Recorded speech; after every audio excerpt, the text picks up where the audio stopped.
Welcome back into the Lions 24/7 podcast. I am Tyler Donahue. He is Daniel Gowan. A little bit later here on this show, you'll hear from our colleague Tyler Calvaruso. We're going to get into some roster retention conversation. And now that the dust has settled after the January transfer portal window, we know which Nittany Lions are staying, which have explored other options through the transfer portal. And we'll talk about those Penn State players who stuck around on campus, how they impact the depth chart on both sides of the ball. And we'll spotlight a few particular guys that we think could really be important for this new Penn State staff as they move forward with a large mix of different players from Iowa State, other parts of college football, and the retained players here at Penn State. A lot of different pieces. We'll focus on some familiar names a little bit later. But Daniel, as we get into this discussion with you, we got a Penn State 2026 football schedule to start to wrap our head around. It had been a bit of a wait. We were all wondering why the Big Ten was dragging its feet. We'll never have that answer probably, but we do know that we actually have the schedule in front of us now. You led the way on coverage of this at Lions247.com earlier in the week, and we'll break down the schedule game by game here in a moment, Daniel. But what do you make of the approach this conference has taken? You talk about big picture stuff here in college football. It certainly seems like the SEC and the Big Ten are strides ahead of everybody else based on the college football conversation, the hierarchy of the national landscape right now. How do you view the way they go about their schedule making? Because the SEC is playing catch up now. They're going to that ninth conference matchup. That matches the Big Ten. But what's your take on how this conference, especially since expanding to 18 teams and going to the West Coast a couple of years ago, has attempted to put these games together, attempted to give its teams the best shot to have that roadmap toward playoff opportunities? Yeah, I think it was a couple of years ago the Big Ten released the opponents, I think, for over a 5-year span. And they had the formula that had some fancy name. I think it was the big something flex or whatever. And it's one of those things where on paper things make sense. Like, I thought that the formula that they used, it's rational. They're protecting different things. They're making sure that you won't go like 12 years in between seeing two teams play. I think there was something in the SEC where when they expanded a decade ago, it was like one team from the West and another team from the East. Like, they'd never faced each other at one of the team stadiums. And I think that, you're trying to avoid that now. And so I think overall, I think that things make sense. There are things that you can't predict. There's a couple teams that they have Indiana on their schedule, and if you go back 4 years, or whenever this formula was released, and you look at the schedule and the teams they have, and you see Indiana on there, and you're like, okay, this is a pretty balanced schedule. Well, now with 2026 Indiana, you see them on the schedule, and suddenly it looks more difficult. It looks harder. I think that there's an element where there's really no perfect way to do scheduling, just because these conferences are so big now. You're only going to see half the teams in your conference every year. I think it's really unwieldy when it comes to tiebreakers, as we've seen in some of those in the ACC and some of the G5 conferences. The way that things went down last year. But yeah, I mean, I think that the Big Ten, they've at least put something together that makes sense. I'm someone that I think I've come around. I wish we could go back to some of the smaller conferences so that you see everyone every year. Like, Penn State didn't play Michigan the past 2 years. That feels weird. Penn State isn't going to play Ohio State this year. That feels weird. It's just the way things are now. You get used to it. And yeah, but I think overall, you look at the schedule, you look at the formula, and in the vacuum, it all makes sense on paper. I mean, not to bury the lead or anything, but yeah, no Buckeyes on the schedule this year for Penn State. And that's strange because they have played Ohio State every single season since becoming a Big Ten member back in the early 90s. And Daniel, when we work our way through this thing, it's kind of a similar tone to what we've seen in the past, where Penn State's largely avoiding major obstacles in non-conference play. That seems to be the direction they're going to move in forward. We'll see. There's a home series with Syracuse down the road. Maybe that has a little bit more juice if Syracuse can pick itself up after this season. But overall, you look at the non-conference schedule here. You've got 3 teams that finished last year 5-7. All 2 of them coming to Beaver Stadium, and you've got in between a trip to Philadelphia for Penn State football fans. They're going to be at the Link playing Temple week 2, September 12th. These 3 games we've known about. They open against Marshall, and then they close out non-conference play at home against Buffalo on September 19th. Then you've got Big Ten play.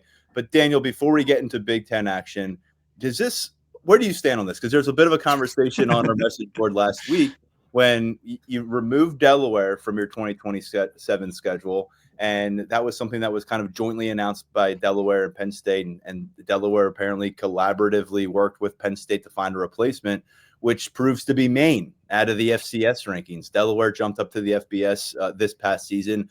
And so it's like year after year after year, people are kind of waiting to see if there'll be a marquee matchup, a prove it kind of opportunity in early September. And yet year after year after year, I think a lot of people look at the schedule and they say, I guess we'll figure out what the Nittany Lions are all about in late September, early October, because it's going to be hard to get to that point through 180 minutes of football. And we certainly did not understand what Penn State was about through 3 games in 2025. I think they outscored their opponents something like 130-20 in those first 3 games, and then they lost their first 3 Big Ten matchups. So what do you make of the non-conference approach? Because I'm pretty sure this is what it's going to be largely for Penn State. We're not going to see an Alabama or a Miami surface on a schedule showing up to Beaver Stadium's doorstep on September 6th anytime soon.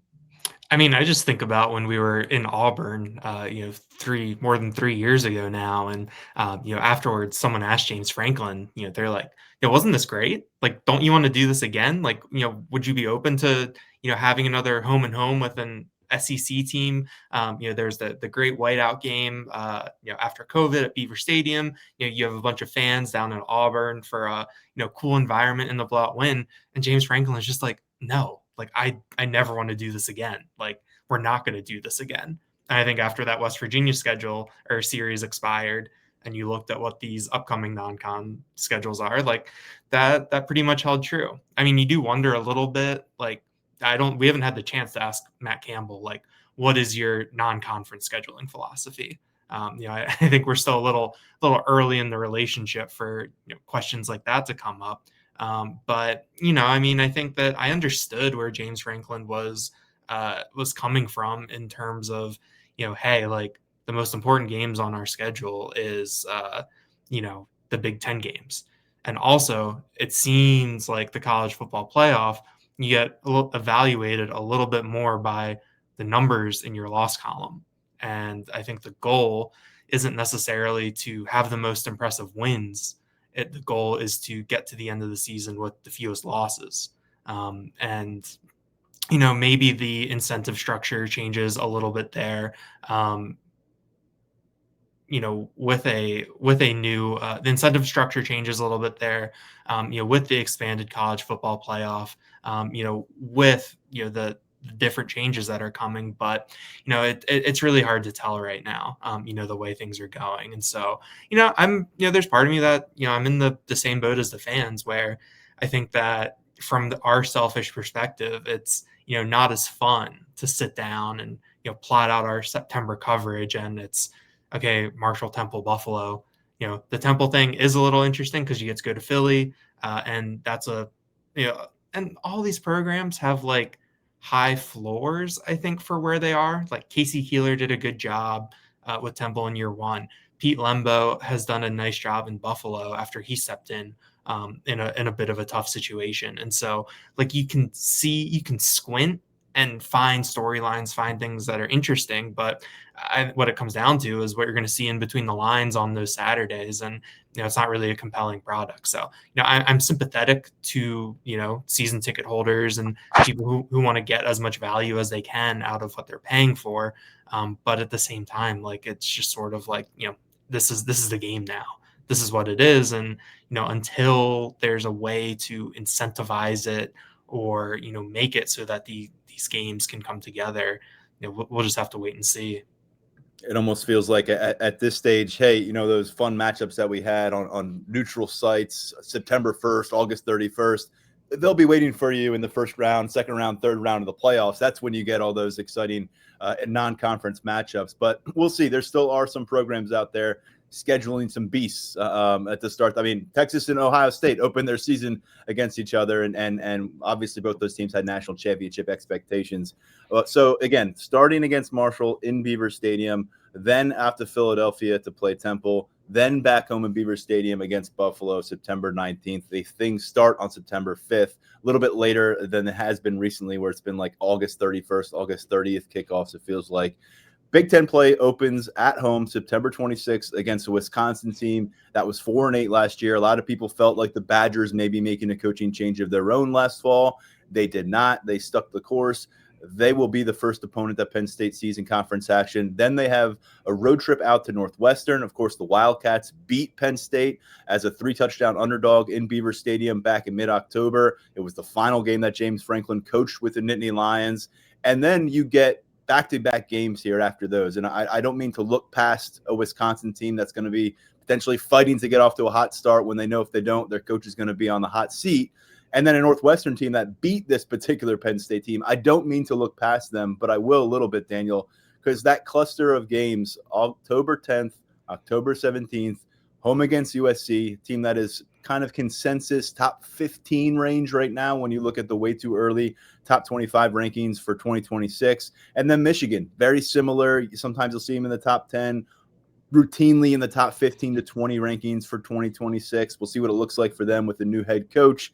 But right now, Daniel, it's hard to ignore that. We'll get to the end of the season and kind of what it looks like down the stretch, but you enter a bye week after that. At that stage, you'll be through 7 games, so more than halfway through your schedule, and you'll go into that bye week coming off a road trip to Ann Arbor that follows your home game against USC. And you just get the sense that if this team is really going to launch a surprise playoff run, and I say surprise because I think a lot of people expect Penn State maybe to have a year to settle in with a new coach before it makes that kind of a push. If they're going to make that run, I think we'll have it figured out if they're primed to do it by the time they get into that late October bye week. Yeah, that 2-game back-to-back is that I think that's the pivot point in the season where, if you sweep both those games, you're in really good shape. If you split them, you go into the bye week, regroup, see what you need to do to, down the stretch to get yourself into that conversation. And then if you lose both, then that I think, sort of locks you into where you are in the Big Ten hierarchy, for the season. I think that, I have some bigger picture thoughts on the schedule. I think we can do at the end, but I think that those are two good measuring sticks where you're not really going up against the elite. Like it's not an Ohio State, it's not Oregon, it's not Indiana. Like it's not the 3 CFP teams out of the Big Ten. But for a team that has so many new pieces, is going to be a very different, is potentially going to be feeling its way out through Big Ten play. I think that it's a good litmus test to see, where you are, what this Penn State team is, what a Matt Campbell program is all about. And I think that you add in a road trip to the Big House to see Michigan, that adds another layer to it. How do you handle some adversity? What does this team's attitude look like on the road in a hostile environment? I think those are 2 games where we can learn a lot, not only about the 2026 season and where it's going to end, what its ceiling is, but I think it can also teach us a lot about, a big picture, Matt Campbell, vision for what this could look like beyond 2026. Again, USC, Michigan, expect to see them in preseason rankings. I'm not sure how high they'll be. Again, I think 15 to 20 range for these teams. But to keep in mind here is neither of them are guaranteed to be a ranked opponent by the time they come onto the schedule for Penn State, because we've seen it happen for USC before where they get kind of lauded in the offseason. It doesn't really come through for Lincoln Riley in Los Angeles, and they're a bit of a letdown team. And we've also seen it with Michigan in the past where we just don't know what kind of team they're going to be. That championship run a couple of years ago was great, but we're removed from that. A lot of coaching turnover. A lot of that roster has changed. They had an abrupt coach fire of several weeks ago. And so to sit here in January and think what kind of a Wolverines team Penn State will face in October would be foolish. And so those games, Daniel, if you get to that bye week with 1 loss, even 2 losses on your schedule, you still have a final stretch that can put you in the conversation for the college football. But what's tricky here is if you were to pick up, say, those 2 losses against USC and Michigan, you are going to be very desperate to really make a case for yourself on a national level and that kind of competitive conversation for those final college football playoff spots. Because here's what happens coming out of Penn State's bye week. And one of these teams could surprise you. Maybe the next Indiana is in here. Everyone's looking for the next Indiana. Maybe one of these teams surprises you. There's really only one that stands out to me as a major test and a team that could be highly ranked. Halloween against Purdue in Beaver Stadium coming off a bye week. A lot of people are going to view that as back-to-back bye weeks. That's just where Purdue's program has been lately. They've been in the basement of Big Ten competition. They did not win a conference game last year. Then you go on the road and play Washington on the West Coast. And to me, Daniel, that's a particularly tricky game because they've kind of figured it out at quarterback. It looks like they might lose their star QB, Damon Williams, to a strange NIL renegotiation tactic. He is staying with the Huskies. They've got the pieces in place to do some things. They won 9 games last year. They're going to be hosting Penn State out in Seattle. That is the first game of November on the schedule, November 7th. And then the final 3, I would say no disrespect, but plenty of disrespect to our respective alma maters at the end of this schedule where they usually wait Penn State over the years.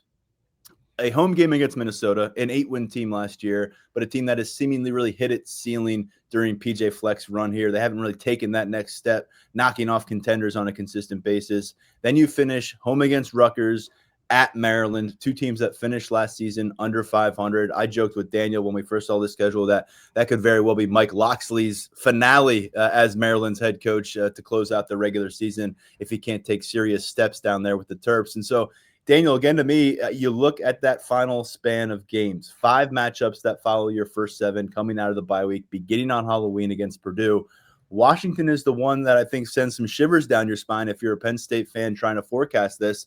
The rest, based on talent, and again, just based on talent, we feel like Penn State should be in a situation to have a strong finish. As long as Matt Campbell's got momentum rolling in the right direction, this is why people view this schedule and say, Penn State's got a pretty damn good outlook to bounce back this season compared to a lot of other slates that people are dealing with in this conference. Yeah, you have to appreciate the schedule makers giving Penn State the Donahue Gallon challenge to close things out at the end. But yeah, I mean, I think you look at this and the Washington Minnesota back-to-back stands out to me. I think behind the USC Michigan back-to-back as a potentially tricky landmine. Washington. We'll see. They were 9-4 last year. They got that 9th win in the bowl game, so they were 5-4 in the conference. Damon Williams is, I think, a very intriguing talent. That program does seem like it's on an upward trajectory, and also you're going on the road. I think that we're all hoping that this road trip would be a little earlier in the year to have some fun weather out in Seattle. And Husky Stadium is a tough place to play, so it's going to be, I think, a pretty fun challenge. And then you're going to come back off a cross-country flight and host a Minnesota team that, like you said, has probably hit its ceiling, but can be a tricky out. Like, it's just such a solid program. Like, we know what Penn State had to do to beat them in Minneapolis 2 years ago. What they needed to do. They've been on the wrong end of the NIL momentum, though. It feels like their top players are leaving, and that's what makes me wonder if we've seen the best from that Golden Gophers squad under Fleck as of now in the Big Ten, unless they're able to really ramp up their roster ability.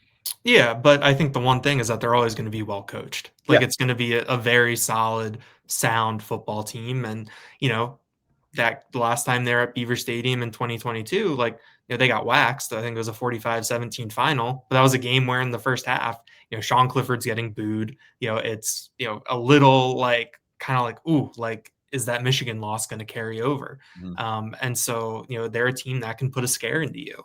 And so I think that back-to-back, that stands out to me a little bit as an interesting stretch right there. When you factor in the travel, when you factor in quality of talent you're going to see from Washington, and then, Minnesota, like PJ Fleck is one of those things where it's like, say what you want about him as a coach, I'm going to give his team the benefit of the doubt in terms of being, solid, well-coached, can take advantage of you if you're not on your game.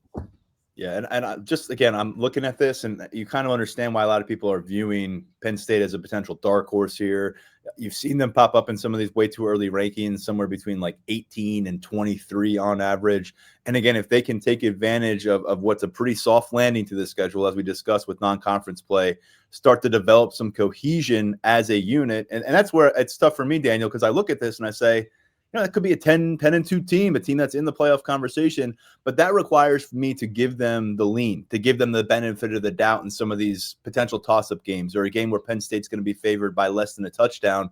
And this is going to be the tricky part of every conversation you and I and anybody else on this podcast has between now and kickoff in September, is the fact that we just don't know how many growing pains there will be when you lose 40 plus guys from a roster and bring in 24 from your former team and have an entire new offensive coaching staff and then acclimate yourselves to the Big Ten.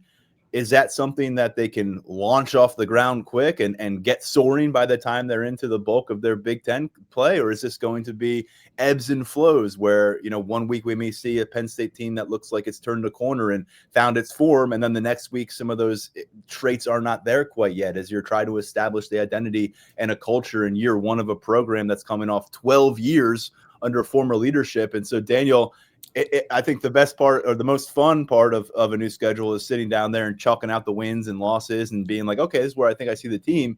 But when you close your eyes, it's just hard to see what this team looks like. I can picture what Rocco Beck did in an Iowa State uniform. I can picture what Kobe Howard looked like in some moments in a Penn State uniform last year. But you put all the pieces together, all these new pieces on the coaching staff, new coordinators and everything like that. It's the opposite of last year, where we were like, yeah, we know what this team will look like. Of course, we were way off the mark on that in 2025, but that's kind of the conundrum here for me, Daniel. It's like, okay, we know where the opponents are. We know where these games are in order, but who is Penn State? I mean, if you put all the helmets side by side, you get to 9-3, like without breaking a sweat. Right. And even then, you look at the 9-win teams, those 3 teams on the schedule, and it's like you can poke something pretty easy in each of them. In terms of, Michigan has a new coach. USC has never been a top tier Big Ten team since they've been in the conference. Washington, we'll see if they can break through. They're had to retool a little bit after that national championship run. So it's the thing with the helmets, like it's easy, to get to a certain point. But once you factor in all the different variables and the fact that, we just don't know what this is going to look like in so many different ways, I mean, it makes it, I think, pretty difficult to really forecast this. I mean, it's January 30th. Who knows, when we'll get to see Rocco Beck throw a football in person, on the practice field. There's just so much that, we haven't seen, we don't know. We haven't even met, most of the coaching staff or all the coaching staff at this point. But yeah, I mean, I think that, if you are a Penn State fan, like, I don't blame you for feeling good about this. I went through and tallied it up, and, in conference play last year, these 9 teams were 33-48. You look at the records, you've got an 0-9 team, a 1-8 team, and 2-7 teams. Like, big picture wise, this is a really soft landing for Penn State. And I think that it's a prime opportunity to generate momentum, that there are going to be games on this schedule where, the staff can go to these recruits, they can go to players in the transfer portal and say, look, we have proof of what we want to do. This is what it can look like, with you. This is how we're going to use you. Here's an example. And then they can also, with some of these games that, maybe are going to be a little bit more difficult, maybe won't go their way, they can show it to them and say, hey, this is why we need you. This is the type of game that we need you for. This is how we can use you. I think that, I don't really think there are year zeros anymore in college football because of the transfer portal, the way that you can turn things over. Maybe there are, if you're Iowa State, it's kind of a year zero for you. Cignetti ruined everything for everyone. I mean, let's just say, everyone's like, but he did it in Indiana. It's like all the excuses of why it isn't happening right now are just blown up. And maybe you can say because Mark Cuban's not involved in our process, but like, people don't want to hear that. They just want to be like, Kurt Cignetti did this in Bloomington, make it happen in State College. And I don't want to hear the reasons why it can't. Exactly. And I think that, I don't think we're going to see another Cignetti. I think that was lightning in a bottle there. But so, I think that if you're looking at a year one for Penn State, I think that things have, where we are right now, however, like 8 months away from seeing a game, 7 months away, I think that you can see the framework, you can see the structure for Matt Campbell and his staff and his team, to go through a season, have success and success that they can sell on the recruiting trail, sell in the portal, and have a really good foundation, as you move forward. So we'll see. I mean, the schedule, it's easy to say right now that these schedules look good, but you never know who's going to take a leap. You never know who's going to fall back. Everything is so year to year right now. You got a good breakdown at lions247.com of some top takeaways beyond your initial story where you just broke down what the schedule looks like. You had some pieces, things that you gleaned from the actual process for Penn State in 2026. And I know we've covered a few here. Anything we didn't get to in this conversation that you'd like to bring to the podcast? I think one thing that could be cool is Penn State at Northwestern, October 3rd. Penn State or Northwestern hasn't announced when their first game at their new stadium is going to be yet. Penn State is their second home game of the year. They host Colorado in September, so that potentially could be the first game in that new Ryan Field, on the site of the old stadium in Evanston. I think that could be a pretty cool environment. That's a stadium that I'm really intrigued by because, at Penn State, they're talking about got to stay at 107, got to stay at, this high capacity. Northwestern said, let's downsize a little bit. Let's make this more intimate. I'm very curious what that looks like just from a, stadium perspective and, college football, where things could be going perspective. So I think that's something that stood out to me. I think the bye week falling October 24th, that weekend, I think that falls at a really good point. You're past the midway point, but still close enough where things aren't unbalanced.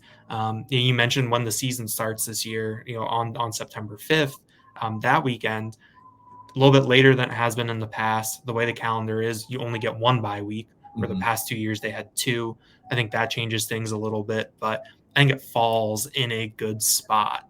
If you're Penn State to, all right, like you just had USC and Michigan, let's see what we learned. What can we apply down the stretch? We can reset, regroup a little bit. And, it does set up for, winning, 4 of your last 5 or 5 straight to close the regular season. So I think this is a good schedule for Penn State. I know that people have been talking about this for a while, when, especially during the coaching search, that whoever came in would have a chance to put their best foot forward, right away based on the opponents. And now that we've seen the actual structure, it's like, yeah, you can do some math. You can, project some things a little bit to say, okay, like this could work out pretty well. I guess the last thing would be hopefully TV partners smile upon Penn State for a USC whiteout. I think that would probably be the preferred outcome because, not going to do it against Minnesota again.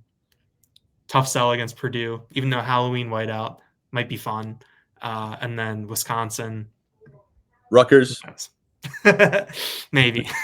Yeah, in your I'm with dreams. you. I think if this kind of sets up as dramatically as you hope it might from our angle and just covering Penn State, and people who follow Penn State could see 2 legitimate ranked Big Ten teams playing in Beaver Stadium in a whiteout setting in October with USC in town. A win in front of the national audience would do big things for Matt Campbell. At the same time, if the overlords who determine which channels things are on and which time things kick off, if that's a noon kickoff against USC for whatever reason, maybe it's that Wisconsin game, the Big Ten opener in late September 26th. I don't know, though. But like you said, when you get past USC, you start going through some of those, and they don't exactly scream whiteout at you. This is the one that you kind of circle and say, that makes a lot of sense. And by the way, just to look toward 2027, things will ramp up a bit. I mentioned Syracuse is hopping on the schedule for non-conference play. That's the opener in 2027 in Beaver Stadium. So you'll get a Power 4 conference opponent to kick things off. And then the Big Ten schedule in year 2 of the Matt Campbell era will feature road trips to Indiana and Oregon. And it's strange to look long distance and be like, Indiana's on the schedule, they're looming. But at this point, you got to give them the benefit of the doubt that until they start to pick up some losses, they're going to be part of that elite conversation in the Big Ten moving forward. key part of the process for Penn State and trying to get back into that top tier of the Big Ten will be how their roster performs here in 2026. And to discuss that with us, we welcome Tyler Calvaruso joining Daniel Gallen and I on the Lions 24/7 podcast. Tyler, good to get you back on board. Thanks for the time. Let me switch things up so you're not down there by yourself on our video setup. But thanks for getting back on. I know that you are really busy. We got another huge recruiting weekend coming up for the Nittany Lions. We covered a lot of ground on recruiting with you. Episode 1 this week. It dropped on Wednesday. I hope people caught up with that because there's a ton happening right now for Penn State. But thanks for popping in, and we're going to talk about the roster this time around. No, I'm happy to be back with you guys, man. I'm excited. Daniel, we get to share a podcast yet again. I know our opportunities to do that kind of come few and far between sometimes. So, no, I'm glad to be here with you guys. It's been busy. It's been fun, but we're going to talk a little bit different than what I'm used to throughout this week. So I'm happy with the change of pace. I like it. Beautiful. Well, I think it was last week, early in the week, we got together and we broke down our top 5 list for players who were added via the transfer portal to this roster. And all of us led that list with Rocco Beck, the quarterback who made his move from Iowa State. And then each of us also had a list of the top 5 impactful roster departures from the 2025 Nittany Lions team. I believe all of us had Amari Campbell, the 100-tackle linebacker, at the top of those lists. So if you missed that conversation, I think it was helpful for us. I think hopefully it was insightful for you. That was last week, breaking down the additions and subtractions caused by the portal. We're going to talk about the other guys, the guys who decided not to make any move. They may have signed a new NIL deal with the Nittany Lions, but that's about it. They're still here with the program. They may have considered leaving. They may have not, but they're part of the 2026 plan, bridging that gap from being players who were recruited and coached by James Franklin to now phase 1 of the Matt Campbell era. And Daniel, going over to you, we already addressed it. Quarterback, forget about that room. It's a complete reset. You've got Iowa State guys coming in. You've got some recruits that Iowa State was previously involved with coming in. And then you've got all the guys who were part of the process last year, from Ethan Grunkemeyer to Jackson Smoke, Beckham Kritza, Drew Aller, moving on with their careers. Running back is a bit different. You've got a mix of guys who stuck around. Cam Wallace initially dipped his toe into the portal. He's staying on campus. Tyke Hayes initially said, I'm staying on campus. He is leaving via the portal. And so you're left with really one guy who's done much in a Penn State uniform, and he only did it the last time we saw this team play. Quinton Martin Jr., 20 carries, 101 rushing yards against Clemson in the Pinstripe Bowl. Daniel, he didn't have a single offensive snap during the regular season. And so I think the good part of this conversation at running back with Martin is we're not saying, yeah, this is the guy that you've got to put the RB1 hat on and just cross your fingers and hopefully it carries over from a bowl game in which Clemson was missing a bunch of its primary defenders. Instead, you go out to the portal, you're aggressive, you bring in Carson Hansen, Iowa State's leading rusher last year, an all Big 12 player, 21 touchdowns the last couple seasons, and you bring in James Peoples, who's going to be a junior. Hansen's going to be a senior, but out of Ohio State, never took control of that backfield, but showed some flashes, is just a couple years removed from being one of the top running backs in the country. And so those two guys feel like they give you some wiggle room, but Quinton Martin still has that opportunity, working with the new running backs coach in Savon Huggins, to go and stake his claim. And we've talked about it before. Didn't see it necessarily in the Pinstripe Bowl, but there's a lot of excitement about what this guy can do as a receiver. Although I'm cautious now, Daniel, to apply a lot of excitement around a guy that, for whatever reason, didn't find his way onto the field on offense in 2025. So he's a strange case study right now because of recency bias pointing in a great direction, but the big picture letting you down a bit in terms of a guy who came to campus as a top 24/7 prospect and a long time in-state priority.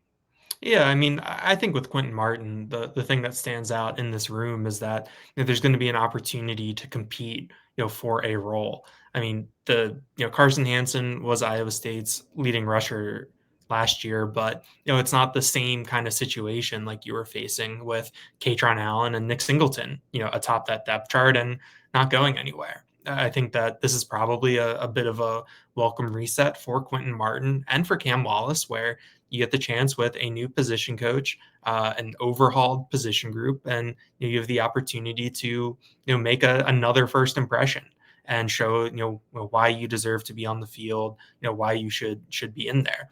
I think that this is the ideal way to handle to have a room turnover, through the transfer portal, where you add a top line guy in Carson Hansen, you add someone who's talented and has upside like James Peoples, and then you raise the competition for guys that are coming back like Quentin Martin and Cam Wallace. I think that it does feel better that, like you said, we're not putting RB1 next to Quentin Martin's name and kind of hoping for the best and hoping that what we saw in the Pinstripe Bowl can translate to this fall. But I think that, we saw something from him. He's going to have that opportunity. Curious to see, what Cam Wallace looks like, in terms of another year back from injury and, having an opportunity similar to Martin to make another first impression. But yeah, I think that, getting Martin to come back, was beneficial, but he's someone that we've still barely seen play any football. So, we're going to have to, I think, still learn a lot about where he is right now. And Cam Wallace, year 4, redshirt junior, sticking with the Nittany Lions after entering the portal, a guy who had that RB3 job behind Nick Singleton and Katron Allen going back to his redshirt sophomore year in 2024. Significant, really catastrophic injury for him early in non-conference play that kept him off the field for a long time. And we'll see if he can make the most of year 4 on this campus, but not to be forgotten from the conversation. And Cam Wallace, another roster retention piece.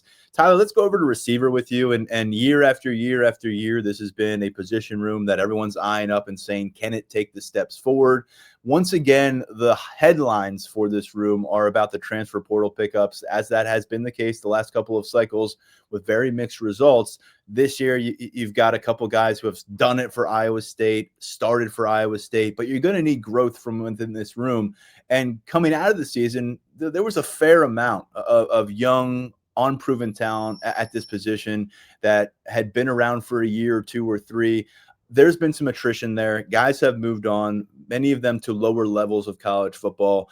And now there's really just a trio of young talent that we're still really curious about the developmental process for them, because we remember what they were as recruits. We've seen a bit of them here and there on campus, but it's Kobe Howard, who's a sophomore, Peter Gonzalez, who's a redshirt sophomore, and then Lyric Samuel, who is a redshirt freshman. All the others have gone out the door. They'll continue their careers somewhere else.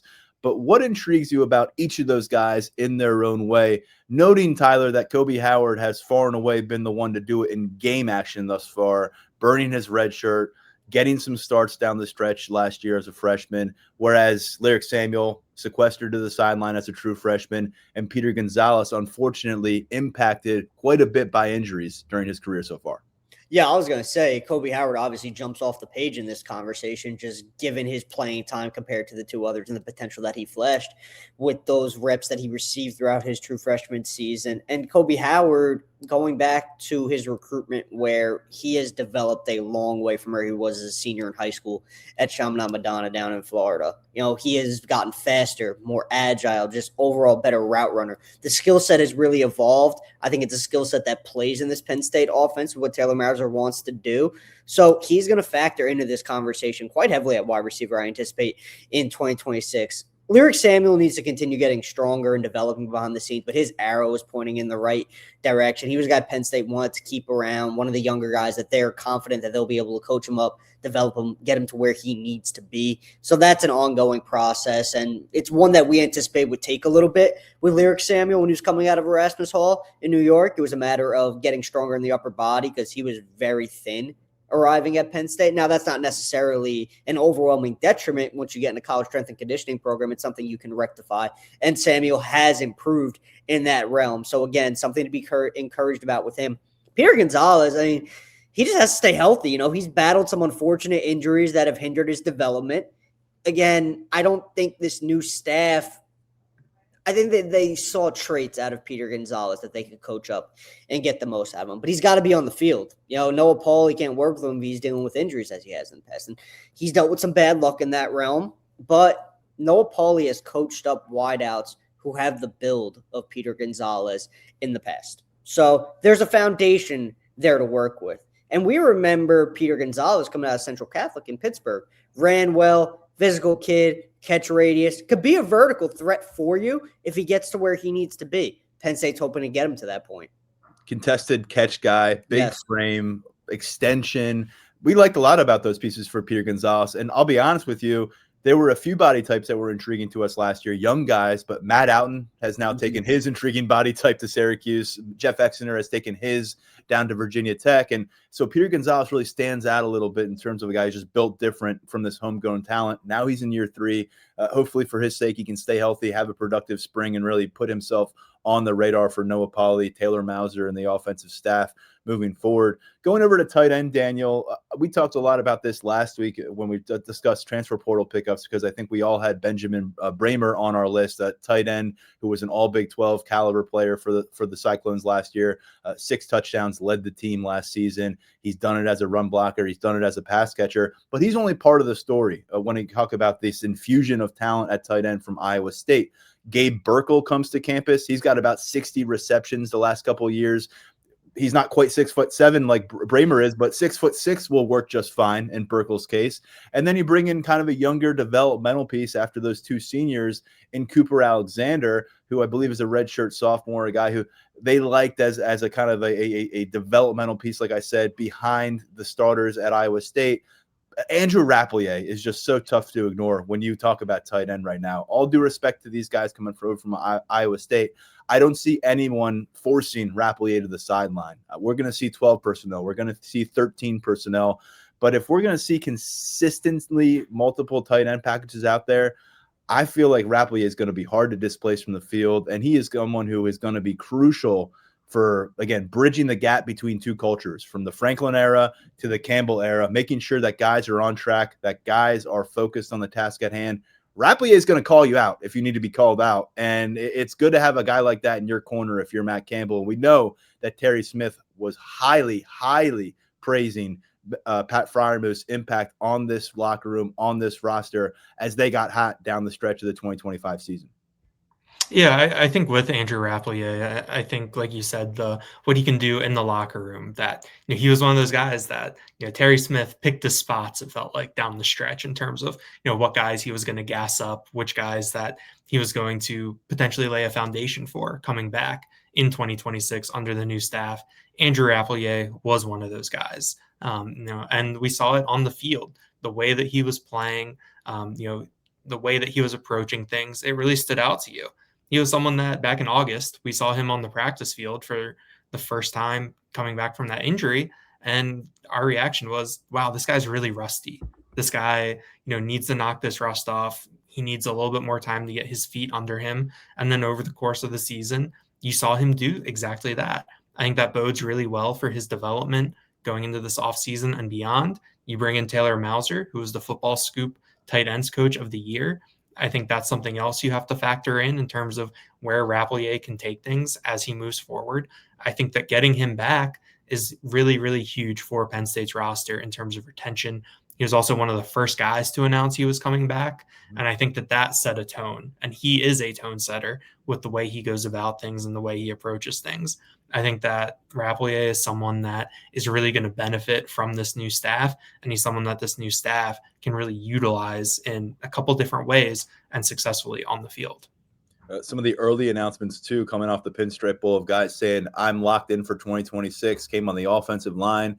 Cooper Cousins, Anthony Donko, both of them were starters in the Pinstripe Bowl. Cooper Cousins was a backup for most of the way. He had some injury issues early in the season, didn't break out as a sophomore in the way that a lot of us anticipated, but a lot of high hopes, high expectations. Terry Smith last November referred to him as a future team captain. We believe he's going to have a starting job available to him in 2026 as a junior. And Anthony Donko, to me, is a really captivating one. And Daniel, I'm going back to you here before we pick Tyler's brain on some young pieces on the offensive line, because Donko, not only are you getting a guy who has started 2 full seasons at this stage, he wasn't part of your playoff run in 2024 because of that injury, but he's got 2 regular seasons under his belt. He's done it at right tackle. He's done it at guard. I feel like he came out the other end of a season that at times for him, especially early on, it was kind of like, is Anthony Donko back? Is this the same guy that we thought he was going to be? I think even Phil Troutwine addressed that a little bit. By the time the season was over, it felt like he had his feet back underneath him. I still kind of carry what Phil told us last November in saying that he feels like guard has the highest ceiling for Donko long-term. We saw him finish the season at right tackle. With what they have at tackle, he may need to stay on the perimeter moving forward. But this combination of Cooper Cousins and Anthony Donko, and for similar reasons as Rappleyea, although their approach is a bit different, I think, in how they maybe get their message across, guys that are going to be locker room enforcers when you need locker room enforcers, guys that are going to pick up the spirits of young players when those need to be picked up, guys that are going to have the backs of their quarterbacks, get in defensive linemen's faces and represent their offense on the practice field. These are two guys that can really set the tone, because not only did you lose a bunch of experienced starters on your offensive line, but you lost the leader of that room for the last 5-6 seasons in Phil Trautwein, who's now down with the Florida Gators. So to me, you're looking at a very important opportunity, not just for Donko and Cousins to fulfill their potential on the football field, but to fulfill their potential that we've discussed for a while as being kind of part of the fabric of Nittany Lions team DNA. One thing about the guys who are being retained is that it allows us to learn about the new coaching staff on a little bit of an accelerated basis, where we can see, we know how Phil Trautwein viewed Anthony Donko over the past couple of years. Now we're going to see how Ryan Clanton views him. And I think that'll allow us to, learn a little bit quicker, about how Ryan Clanton does things, what are some of the things he values in terms of, where Anthony Donko ends up playing. I think getting Donko back as that only returning starter from the O-line last year, I think that helps you a lot, because he is a quality player. And I think it also gives you a level of flexibility up front, because he can play guard or tackle. And as you're trying to fit all these different pieces together and figure out where guys go, you can move things around a little bit because of Donko and because of what he's capable of doing. I think Donko is also beneficial from the personality perspective. He's very outgoing.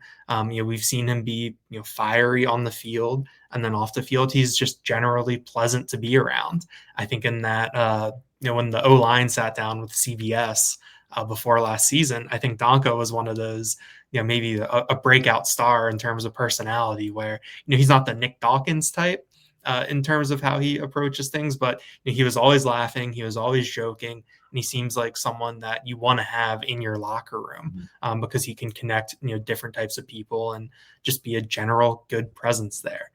So I think that getting Donko back, that was one too that I think a lot of people were really curious about, because he is from Northern Virginia. He has ties to the area. I think that he was someone that, James Franklin and company really liked when they brought him up here. A lot. Even Florida was a school you had to wonder about too. Yeah, and so I think to have him stick around, really, really big, for this offensive line, and I just think really big for the locker room too.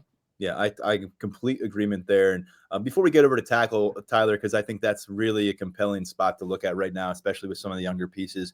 The interior right now, Trevor Burr, to me, stands out among the offensive linemen who made the move as the most likely guy to land in the starting lineup for Penn State, coming from the transfer portal out of Iowa State, a guy who started a bit at guard last year. They're very high on his development in Ames the last few seasons.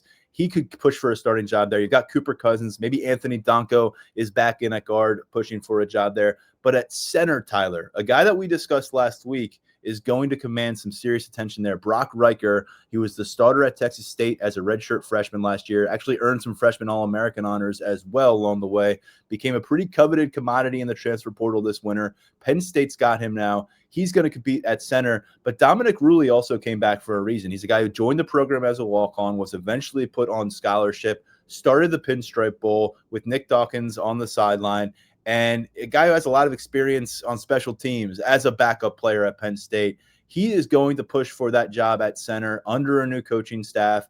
But how much of a challenge do you think he faces there from Riker, Tyler? And who would you kind of put your money on being the most likely starting offensive lineman from that transfer class? I know I'm kind of inverting the conversation on you, but who is the guy that can come in and really push for a job? Is it two guys? And because that helps us kind of frame the conversation about who's stuck around the roster and what their role might look like. For me, it's Riker on both fronts when it comes to winning the center job and being the most likely portal newcomer to crack the starting lineup in the trenches for Penn State in week one. I think Trevor Burr is going to wind up starting as well, but I just look at the center competition specifically. Brock Riker is really, really good, and this new Penn State staff loves him. It's going to be a mountain for Dominic Rulli to climb if he wants to beat Riker out. I think it's Riker's job to lose at this point. I know that's probably pretty high praise for a guy who's yet to play a snap at Penn State, but Ryan Clanton. We just lost the Rulies. They just turned off the podcast. I know. And hey, look, Dom's a great piece, right? He's going to have every chance to compete for this job. And his level of experience, what he brings to the table between the ears, because everyone you talk to about Dom Rulli always praises how smart of an offensive lineman that he is. But Brock Reichert, coming off a campaign where he's freshman All-American honors, he had a lot of top-tier programs after him in the portal. Penn State wound up being his school of choice, and he's going to get the opportunity to challenge for significant snaps right off the bat. I think he emerges from fall camp as Penn State starting center. I'm not sure I'd be surprised if Rulli makes this really, really interesting, but I think Riker is going to be that guy leading Penn State's O-line at center. So he's my most likely starter out of all the portal guys. But like I said, I do think Burr is going to be part of that group as well. It's just a matter of the remaining pieces giving a really strong push there because there's still talent in this offensive line room. There were losses in the portal, but like you guys lined up really, really well. There's still a lot coming back. Yeah, the question that we won't be able to answer for a while, really until September, is how does Ryan Clanton feel about early season rotations to figure out where things stand? Is he a guy that's going to give, two different guys 30 snaps at left guard against Buffalo in week 3 before you get into Big Ten play? Or does he want to know who's getting all 60 snaps by the time they're kicking off this season? We know Phil Trautwein could let those rotations play out, those competitions play out, and sometimes they just were part of the plan. 6-man, 7-man offensive line plan. We'll learn a little bit more about that. And oh, by the way, since we're on the topic of Clanton, and Daniel mentioned earlier, we haven't really spoken to any of these guys.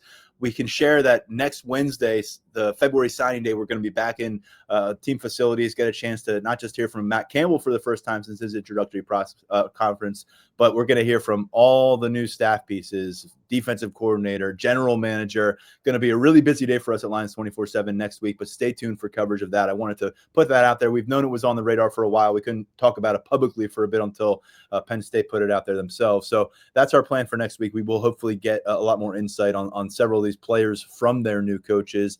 And I want to go back to you, Tyler, here, because at tackle, I already talked about it last week. I think Egan Boyer is a loss, a significant one. I think he's a guy that could have been your starting left tackle here for the next couple of seasons. I think he can be that guy for the Florida Gators and Phil Trautwein now down in Gainesville for the next couple of years, and he could come out the other end as a pretty high-level NFL prospect who got here to Penn State at 237 pounds. But that fun story is now for the Florida Gators beat to cover. It's beyond our purview. We're talking about a few different players here, though, who kind of fall into a similar umbrella where they were 260, 270 pounds, 250 pounds when Penn State brought them to campus or signed them, and they've grown up a bit. Garrett Sexton at tackle, Owen Alasine at tackle. You can work your way through a lot of interesting names here, Tyler, and I'm curious what you think, because to me, Malachi Goodman is the name that really stands out. That could be an X factor. 5-star prospect who signed with you in the 2025 class, this team's top-ranked overall freshman last year, but you kind of forgot about him unless you kind of do our jobs where you're always looking for any angle on the roster and every single player. If you were following Penn State season, you probably forgot about Malachi Goodman. He did not get involved on offense. He was a scout team guy, but he pretty quickly bought back in for 2026. So he didn't come out discouraged or, kind of tiring of his situation at Penn State. He is on board for year 2. And so, Tyler, I'll throw it to you this way. Who is the most compelling young tackle on this team right now from your evaluation, now that Egan Boyer is no longer part of that? And what is Malachi Goodman's outlook based on what you have gathered? Alasine really jumps off the page to me. Going back to when we got the opportunity to see him on the camp circuit before he arrived at Penn State, following a pretty good prep career at Avon Old Farms in Connecticut. The size, the strength, the agility, checked all of the boxes that we typically saw in Phil Trautwein offensive tackle. He had everything that fit the type of what Phil Trautwein would go after. And I think that's a type that translates for any offensive line coach, for being completely honest. Just given who Alasine is and the upside he offers, he's intriguing in that regard. Sexton carries, I think, quite frankly, guys, I think an equal level of intrigue, because this staff already knows Garrett Sexton. They recruited him at Iowa State, and they recruited him before he completely transformed his body to become a Power 4 offensive lineman. Remember how much of a projection Garrett Sexton was coming out of high school. Former high school quarterback, wound up on the offensive line late in his prep career. He was a big projection take, by Penn State, but a high-level projection take at that. Just look where he landed in the final rankings in his recruiting class. He has since put the physical pieces together in his development. He's a strong kid. He has maintained all the athleticism that made him such a high-level, intriguing recruit. And now it's about translating that to production on the field. Goodman's got the highest ceiling of this bunch. He just has traits and skill set that you really can't teach. Like you guys said, former 5-star, that speaks for itself. That being said, I mean, look, we've seen some highly ranked offensive linemen in recent years at Penn State just not pan out. So Goodman needs to keep checking the boxes developmentally. He's not a shoo-in to be a high-level contributor for Penn State at some point in his career just because of his recruiting ranking. That's not the way it works. He needs to continue growing and developing his game under Ryan Clanton's watch. Where he takes things with Clanton now spearheading his developmental process could directly correlate to the role that he plays in 2026. Because if we could be spring ball talking about Malachi Goodman as a big part of this offensive line, we could also be talking about other guys jumping him in the pecking order. We just don't know right now. It's still something that we have to find out. But Goodman's got the highest ceiling of the bunch, in my opinion. I don't think there's much doubt there. What's so tricky is this is a completely purely projection conversation at this point, with Goodman especially, who has not played in the college game. Garrett Sexton had 23 snaps in the season opener against Nevada last year. He had 12 snaps the rest of the season across the next 12 games. And then when the case of Owen Alicine, we saw him get 22 snaps in the season opener, and we're like, hey, Phil Troutwine was talking him up in the offseason. Maybe they're going to utilize this guy. He never played another game on offense. That was it for Alicine. So everything that we're basing off is conversation coming out of team facilities, some looks at practice. Daniel, anything else to add there? Because if you can't protect Rocco Becht, a lot of the plans for what they want to accomplish go up in smoke. I think right now, based on roster needs, who's here on campus, you've got some interior pieces that are back that we're not going to really spend time on here, but guys like Donnie Harbor, Chimdi Ono, Caleb Brewer, all scholarship players back on the inside, but just not a lot of bodies outside. That leads me to believe right now Anthony Donka, we're better off penciling him on the perimeter perhaps. I don't know what it is for Goodman. We could never really pin down Phil Troutwine on where he saw Goodman landing in the starting lineup and pushing for a job down the road, whether it was tackle or guard. What needs to get worked out here for you to feel better about the five-man front for Penn State this year, Daniel? Yeah, I mean, I think that where things stand now, like, I think you can find a five. I think that you can, put guys in spots where, you would feel good about a Brock Riker at center. You would feel good about, Cousins, Donka up there, and then the other two spots, like, probably feel good about Trevor Bohr. And then, the one last spot, like, hey, one of those young guys, maybe they get in there with Ryan Clanton, maybe things really take off. I think I look at Alicine and Goodman just as two guys that I'm really, really intrigued by through this offseason into preseason camp. Can they make a move? Because they're two different types of players. Goodman was the 5-star, came in, and when we saw him, watching practice, even when he was camping, we're kind of like, you could probably put him out on the field right now and he could hold his own. Alicine comes from that, Troutwine mold of these, I think he was listed at 255 on National Signing Day, 6'7", someone that you really build up.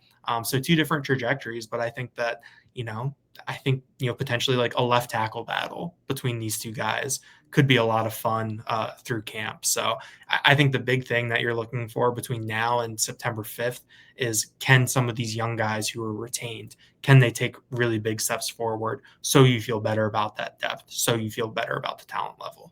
Yeah, and if you're wondering out there, why don't you just find a plug-and-play left tackle out of the transfer portal? Well, yeah, that's one of the most expensive pieces you can go shopping for at any level of football. And I think Penn State's going to rely on some homegrown talent taking the next step under Ryan Clanton, and we'll see where it gets them coming out of spring ball. I think we could have a pretty updated narrative about where things are trending for a lot of these guys.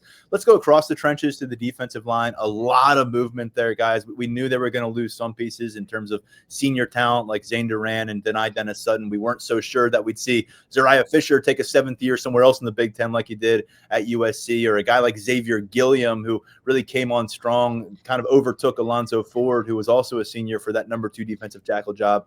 He has bolted. He's in the SEC. And we've gone through a bunch of those last week when we were working through the losses. Chaz Coleman was a guy that was on all of our lists in terms of someone who left that stings you a little bit. And Jalen Harvey's gone at defensive end as well. And you can kind of work your way through the conversation, young pieces, proven pieces. And at the end of the day, Tyler, going back to you, Yvonne Kamaju is still here. And to me, when you work your way through what happened on defensive end, not just Chaz Coleman leaving, but I brought this up last week. You lost guys that haven't done it in games yet, but that we've heard good things about. Daniel Jennings, you say goodbye to him. You say goodbye to a few different Jalen Harvey, someone that we have seen do it in a game a little bit. Cortez Harris gone as well. And so as that number dwindles of like these intriguing, promising edge rushers, the one guy who really got it done in game action consistently last year as a freshman and now as a sophomore, Yvonne Kamaju quickly becomes potentially one of the faces of this defensive front in a hurry. I mean, Terry Smith said it himself when he was in place as the interim coach. Yvonne Kamaju has all the talent to be one of the greats at Penn State. And I don't think that's hyperbolic. I mean, it's high praise for a true freshman still getting his start at the collegiate level. But Kamaju, he's a beast physically. His athleticism is top tier.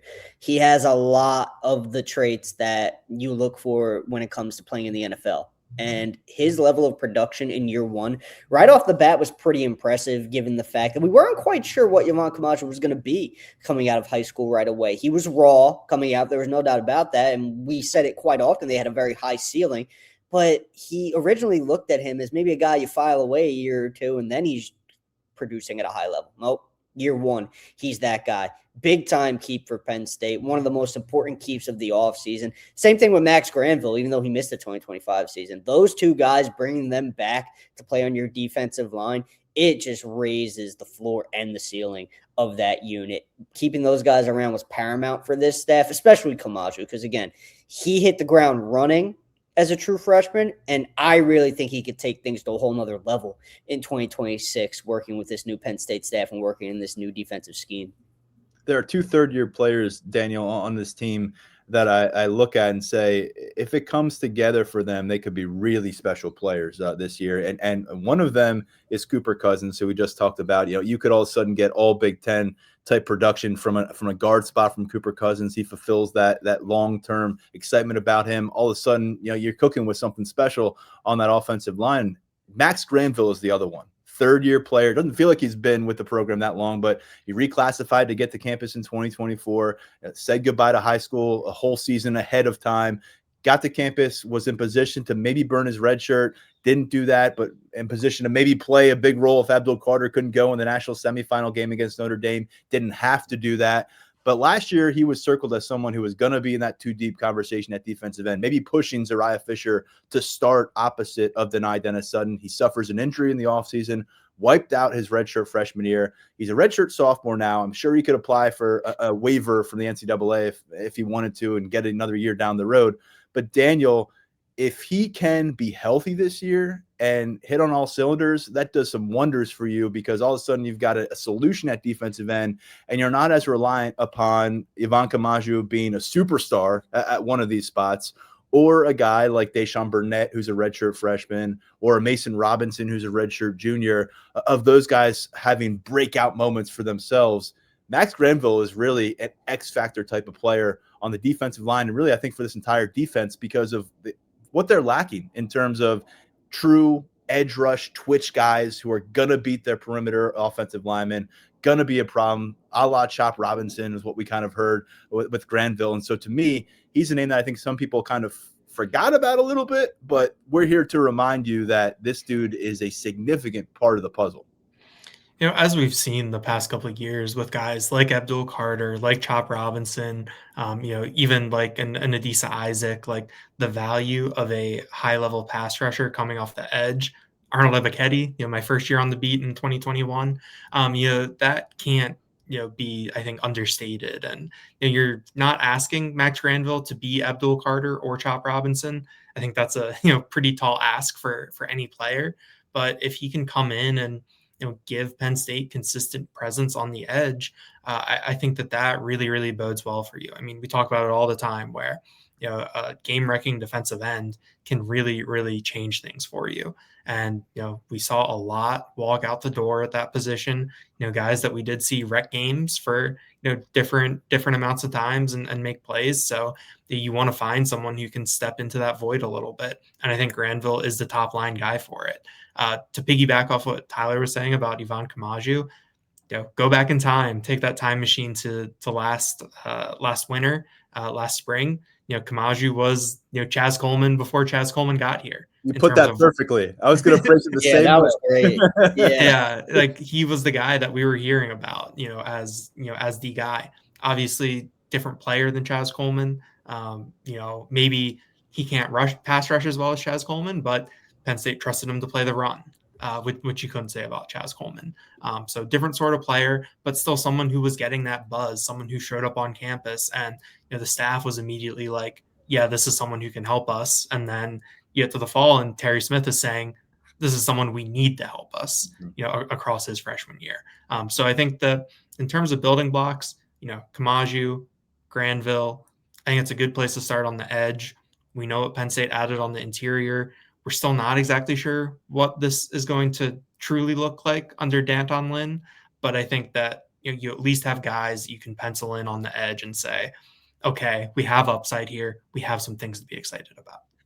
On the inside of that defensive line, it's going to be heavy presence of transfer players. We addressed that earlier this month in terms of them going out for some of these big-body defensive linemen from different schools, some of them from the West Coast. We got UCLA represented, Utah represented, Oklahoma State. You got Nodim, Taupaki, Vakahali, Keanu Williams, all these names that we've kind of gone over in recent weeks, but there are a few homegrown talented defensive tackle, and I would either of you can jump at this because it's kind of one of those questions.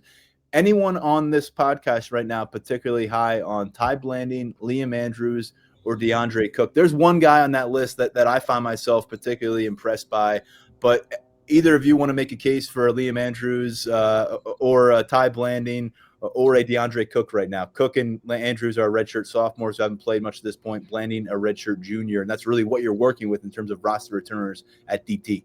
I'm still kind of blown away by the fact that you pronounce all those D tackle names correctly. So my mind's kind of jumbled right now. I got to correct myself. But I mean, I like all those guys, but I think there are a lot of questions. I think there's still a ways to go for them. Blanding, to me, might be the one who breaks through in 2026. Tyler, I know you love Liam Andrews going back to his high school recruitment when we saw him on the camp circuit. I think we share a similar opinion, but I just don't know where he's at right now developmentally. I know there was some buzz, praise, however you want to put it, behind the scenes last year, but we never quite saw him emerge in the manner that maybe he could have, or maybe some internally on the previous staff thought that he could have. So I circle Blanding. I think Ty Blanding, one thing that needs to be touched on with him is developmentally, physically, he's become one of those freakier kind of athletes with his combo of strength and athleticism. So that's why I point to him in this situation. Yeah, Daniel, anything you wanted to address with there? Yeah, I think Blanding is someone that, based on what we saw in the blue-white game last year, I think had some hopes that, he could take a step forward, be a little bit more firmly in that rotation. Didn't quite come through, but I don't really think anyone on that defensive line group last year, really blew us away. So maybe he's someone who can benefit from a change of system. Liam Andrews is someone who is still in that, I think, high upside bucket right now. But, you need to see it. You need to see that development. He was working with the varsity last year during our practice looks, but still in that scout team jersey. So he's kind of straddling the line right there. We saw him a little bit late in games. I think that getting him healthy, having him healthy through a whole offseason, getting another offseason conditioning program for him, is something that could help him out and could bode well. So, we'll see. I mean, different body type than what Penn State brought in the portal, but I think the one thing with this interior group is I think you can do some mixing and matching to figure out what you want, what you need, and what will work. I'm with you guys. I think Blanding is the name to know here, the guy to watch closest in terms of playing a significant role and maybe beating out some of those transfer defensive tackles for meaningful snaps or starts in 2026. And he played significant reps over the course of his redshirt sophomore season. He was over 225 snaps on the year. He came into the season with less than 60 career snaps on defense. So I think he grew up a lot. I think he went through some growing pains along that way. But by the end of it, I'm really, like Tyler said, there's been a physical development, and the word on him early on was like characteristics and traits that remind you of Zane Durant in terms of someone who can be twitchy in the interior and in limited space, make some maneuvers and get to the backfield, be disruptive. Now, he hasn't had big tackle for loss numbers. He did have one against Clemson when he was back in his hometown of the Bronx playing in the Pinstripe Bowl. That's the area I'm going to look for. See someone who can prove on the field this spring into August camp that he can be a penetrative force, because I think while they have loaded up on some of these bigger body guys who are going to command double teams and take up space and maybe not reflect in the box score what their impact is, I think Blanding is the kind of DT that you can start to see some tackle for loss rack up, some pressures, maybe some sacks start to build up. And so he's a bit of a different presence. Wait and see with the other guys, especially Liam Andrews. We know how much Deion Barnes liked him as a recruit. We know how much Phil Troutwine liked him as a recruit. Neither of them are on campus now, so it's time for the new staff to do their own evaluation of a guy who drew a lot of interest coming out of high school. Over at linebacker, this won't be a very long conversation, guys, because it's pretty much wiped out except for that 2025 recruiting class and Tony Rojas. Now, we know Tony Rojas is significant. I think we all view him as one of the premier retention pieces for this team. And when you look at the depth this team is going to need to develop at linebacker, though, that's where the other homegrown talent's going to have to show up, Daniel. The question mark on Alex Tash, going to be a sophomore in 2026, is that he suffered an injury late in the year, couldn't play in the Pinstripe Bowl. Our understanding is it's a bit of a longer-term recovery process. So when do you get him back in the mix full speed? That's a question worth asking right now. And then LeVar Arrington II and Cam Smith are the two other guys who were involved in that class last year. Cam Smith took a red shirt. LeVar Arrington burned a red shirt, but remarkably did so without getting involved on defense. He stuck to special teams. And so I think you feel pretty good about the Iowa State transplants. You've got a couple guys who got starters reps last year, including their leading tackler for the Cyclones. Guy can get after the quarterback a bit with Caleb Bacon. But you need to upgrade your depth. It's been an issue for the last couple of years. And so you start to look toward that 2025 class and wonder if you can get one of those guys, two of those guys, or even all three of those guys up and running as true, viable, two deep options at the linebacker spot. Yeah, I think that this is an interesting position, not only because, Iowa State Matt Campbell brought in the top three guys from Iowa State, but just the physical tools that you're working with, were those three Iowa State guys who came in 6'3", 6'4", 6'4", all at least 235. It's a little bit different than what we've seen Penn State work with over the last couple of years. And that makes me think about LeVar Arrington II. Like, to me, that he seems like someone who could fit in well physically with that group. Similarly with Alex Tash, I'm interested to see how Cam Smith fits in there. He's 6 foot, 219. He's someone who had to put on some weight, but had some speed, had some athleticism.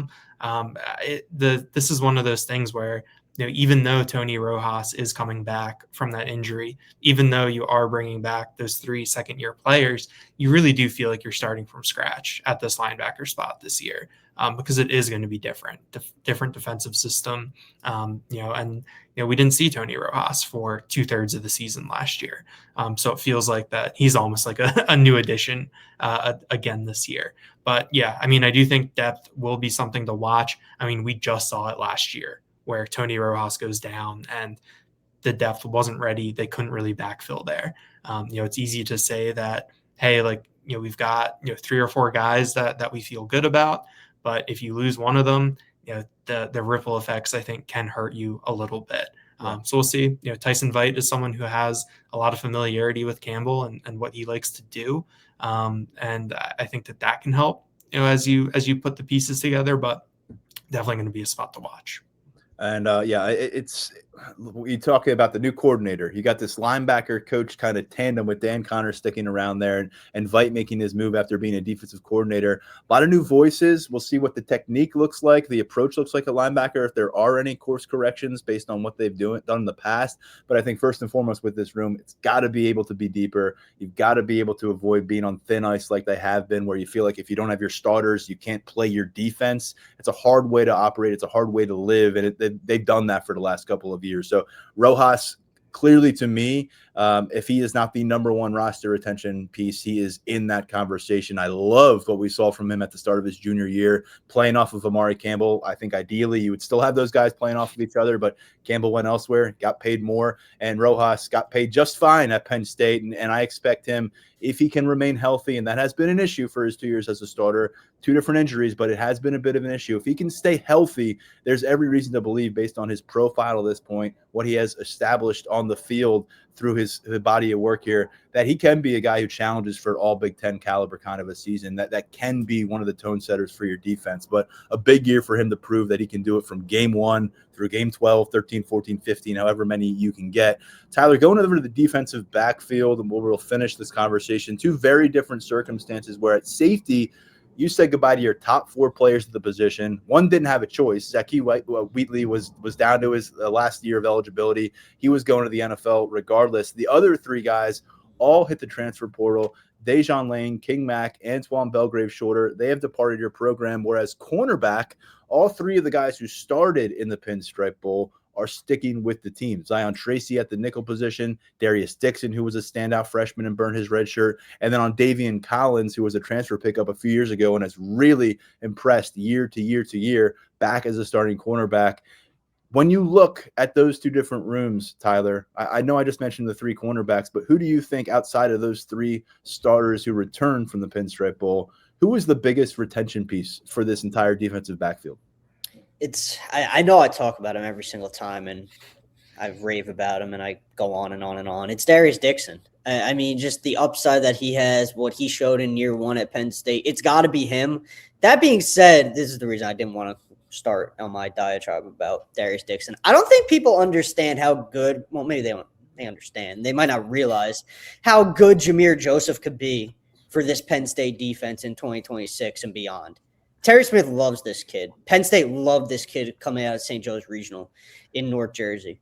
They think he has all of the traits to be an NFL cornerback one day. Athleticism, strength, cover ability, just everything that you could ask for out of a corner, they believe Jameer Joseph possesses. So I think he's going to factor really, really heavily into this conversation for Penn State moving forward. But the older guys who come back as well, the names you guys just laid out, Zion Tracy, Davian Collins, the proof is in the pudding with them more so than the younger guys on the roster, right? We know what Zion Tracy is. We know what Davian Collins is. We know those guys can play at a high level. So while Dixon is the most important retention piece for me, just because of his upside and the way I think he can really break through in 2026, I think Collins and Tracy are invaluable returners for this Penn State secondary. And look, at safety as well, one thing I want to mention, I think Vabu Toure has a really big opportunity to crack that rotation in 2026. I know the Iowa State guys coming in, Marcus Neal Jr., Jeremiah Cooper, and Jamison Patton, as well as Amarian Davis from Boston College. That's kind of your quartet that you're focused on at safety right now because they're the fresh blood. They're fancy. They're coming over with high hopes. But Vabu Toure is a really solid safety, and we've seen it with him on special teams. Tough kid, just has a lot of the intangibles that I think Deion Broomfield is going to really like. So Vabu Toure has got a big opportunity at safety in 2026. I like the secondary group that's coming back. I like the secondary group that's coming in. We know what Terry Smith can get out of his unit on a yearly basis. So I think of all the position groups on defense, when you look at the secondary, you look at cornerback and safety, I think you can kind of breathe easy about where things are there on the back end. Penn State recruiting coordinator, former Penn State All-American defensive back Alan Zamitis told me when they signed Toure that they were referring to him as Hacksaw because that's the way he plays. It is true. I mean, he does something when he get out there every single time, whether it's a spring game or against Clemson in the Pinstripe Bowl where he had over 30 snaps. He gets out there for some run. He's going to make some hits that you hear across the stadium. He's a bit of an enforcer back there, which is really exciting.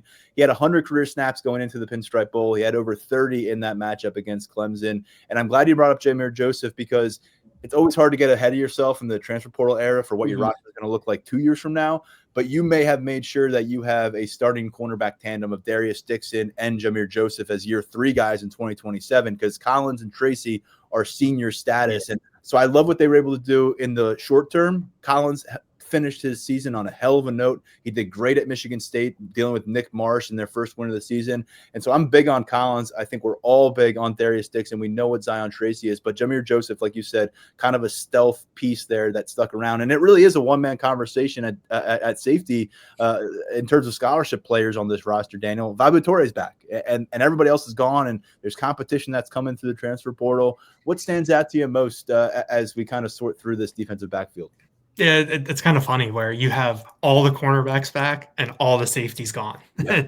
It's funny how that worked out. Yeah, I mean, you look at this cornerback room, and I think that obviously Terry Smith sticking around plays I think a big role in this retention. But to bring back Collins, Dixon, Tracy, and Joseph, that sets you up, like Tyler said, really well for 2026 and 2027. Also, you keep Joshua Johnson and Xavier Thomas as well.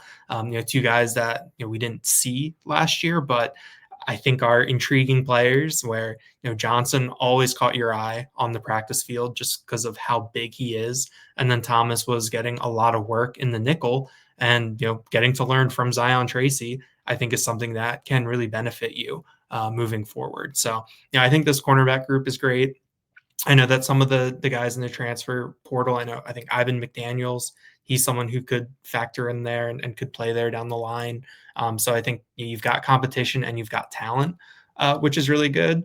And I agree. I mean, I think Vabu Torre fits in well with the safety group that came over from Iowa State and through the portal. I think that he's someone who the arrow is pointing up on him. I think that sticking around for another year at Penn State, he can continue to develop, continue to build off of what we saw from him.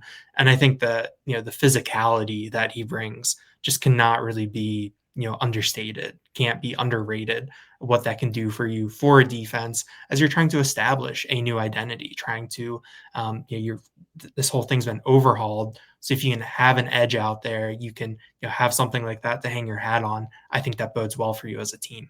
Torre's a redshirt sophomore, and of course, the top leadership of that room changed at safety.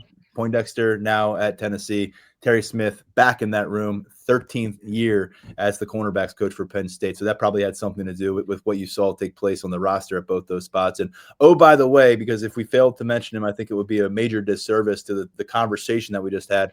Ryan Barker at kicker, coming off the record-setting season, the highest field goal percentage that Penn State has seen, 94.7. He made 18 of 19 field goal attempts in 2025, took over the job midway through the 2024 season after walking onto the program, made a name for himself with a game winner at USC during that 2024 campaign, and has really just been Mr. Steady for Penn State at a spot where if you watch college football, even those college football playoff contenders, there is a significant lack of steadiness at the place kicker spot in college football. So don't take it for granted. To keep Ryan Barker on board, guy that has 2 more years of eligibility, a huge deal for the Nittany Lions program and for special teams coordinator Justin Lustig. Well, I think we did a good job of bouncing around the roster. I wanted to bring a lot your way on this episode because I don't think we're going to bring another one to you until after we get into Penn State facilities and have those conversations with Matt Campbell, with a variety of new coaches that have joined the Nittany Lions that we haven't had a chance to hear from at this stage. So a lot coming your way next week. That will be on Wednesday. We'll get a podcast out pretty soon up